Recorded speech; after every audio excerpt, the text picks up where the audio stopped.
Les 7 corbeaux.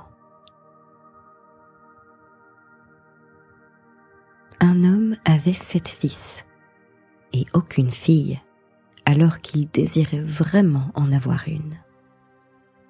Mais un jour, sa femme le combla de joie en donnant enfin naissance à une fille. La joie des parents fut immense. Mais hélas, le bébé était si petit et si chétif qu'on jugea nécessaire de le baptiser de toute urgence. Le père envoya vite un de ses fils à la source, afin qu'il y puisât l'eau du baptême. Mais les 6 autres l'y suivirent, et comme chacun voulut être le premier à puiser, la cruche tomba à l'eau. Les 7 garçons restèrent là, ne sachant que faire et n'osant surtout pas rentrer chez eux. Ne les voyant pas revenir, le père s'impatienta et dit : « Les garnements sont certainement en train de s'amuser et ont oublié la pauvre petite. » Il avait tellement peur que le bébé meure sans baptême qu'il s'emporta. « Je voudrais les voir tous transformés en corbeaux. » À peine eut-il prononcé ces paroles qu'il entendit des battements d'ailes au-dessus de sa tête. Il leva les yeux et vit s'envoler 7 corbeaux noirs. Les parents ne pouvaient rompre la malédiction et leur peine était immense d'avoir ainsi perdu leurs 7 fils. Néanmoins, ils se consolèrent quelque peu en constatant que leur chère petite fille recouvrait ses forces et embellissait de jour en jour. Pendant très longtemps, la petite ignora qu'elle avait eu des frères, car ses parents se gardaient bien d'y faire la moindre allusion. Mais un jour, elle surprit par hasard une conversation à son sujet.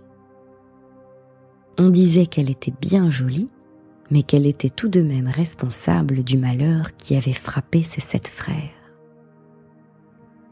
Toute bouleversée, elle courut demander à son père et à sa mère si elle avait bien eu des frères et ce qu'il était advenu d'eux.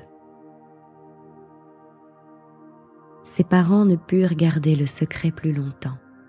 Ils l'assurèrent que seul le ciel avait voulu tout ce qui s'était passé.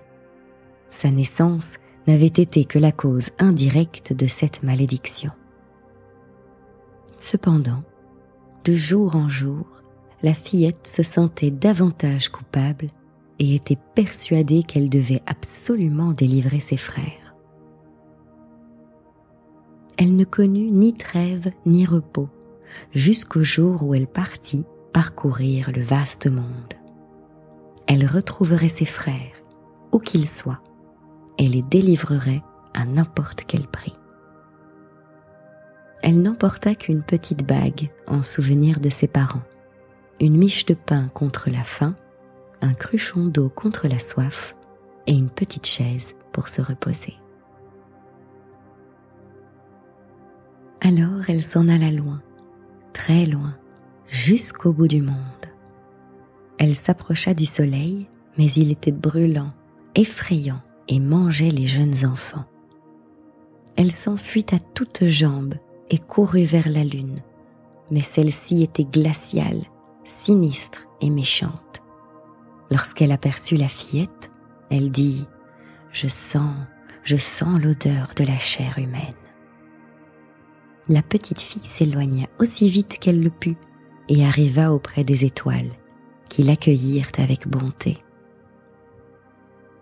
Chaque étoile était assise sur sa petite chaise personnelle. L'étoile du matin se leva, lui tendit un petit os de poulet et dit : « Sans cet osselet, tu ne pourras pas ouvrir la montagne de verre où se trouvent tes frères. » La fillette prit l'osselet, l'enroula précieusement dans son mouchoir et reprit sa route jusqu'à ce qu'elle fût arrivée à la montagne de verre. La porte était fermée. La petite voulut donc sortir le petit os, Mais quand elle dénoua son minuscule mouchoir, il contenait non plus un os de poulet, mais une petite clé en or. Quand elle s'avança à l'intérieur, un nain vint à sa rencontre et lui demanda « Que cherches-tu, mon enfant ?»« Je cherche mes frères, les 7 corbeaux, répondit-elle. Et le nain déclara « Messieurs les corbeaux ne sont pas à la maison, mais si tu veux attendre ici leur retour, entre donc. » Le nain se mit alors à servir le repas des corbeaux dans 7 petites assiettes et 7 petits gobelets.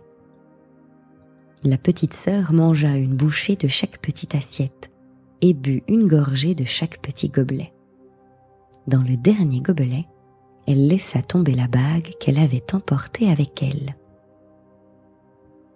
Tout à coup, on entendit dans l'air des battements d'ailes et des croassements. Le nain dit alors « Voici messieurs les corbeaux qui rentrent. » Dès qu'ils furent arrivés, ils voulurent manger et boire, et chacun chercha donc son assiette et son gobelet.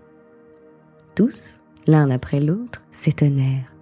« Qui donc a passé dans mon assiette? Qui a bu dans mon gobelet? Une bouche humaine est passée par là. » Et comme le 7e corbeau arrivait au fond de son gobelet, la petite bague roula devant lui. Il la regarda et reconnut la bague qui avait appartenu à son père et à sa mère. « Mon Dieu, si notre petite sœur pouvait être là, s'exclama-t-il, nous serions délivrés. » En entendant ce souhait, la fillette, qui se tenait cachée derrière la porte, s'avança vers les 7 corbeaux, qui retrouvèrent instantanément leur forme humaine. Ils s'embrassèrent chaleureusement, puis reprirent tous ensemble joyeusement le chemin de la maison.